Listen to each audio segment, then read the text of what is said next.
the segment to be all about how to get rid of games. How do we keep games? Let's talk about that. What games should we keep?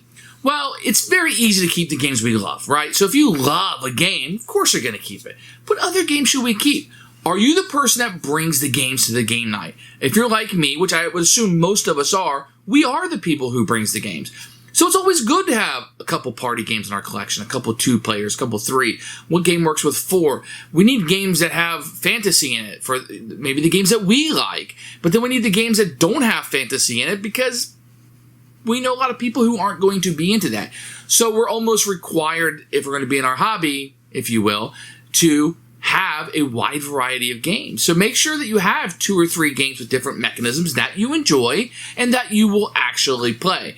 If you look through your party games and you're like, I would never play that game again, that's a great opportunity to get rid of it. If you played a game and it just fell flat and you didn't have a good time, great. You're the curator of your own collection. Get rid of it and move on, because there are so many games and so many new games coming out that you can find the perfect 2 or 3 games in a genre that you maybe don't like that much. Now, if you're like me and you really like worker placement games, well, you might have a whole bunch of those because you're going to play those a lot more. So in this segment, I want to concentrate just on the games that you're going to keep.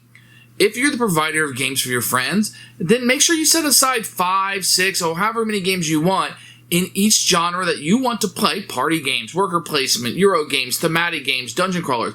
And those games aren't going to be touched. Go put those on a shelf. Those are your holy grail. That's when you walk into a room, they just light up with joy.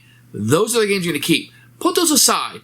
Bring those out more often and have a great time gaming.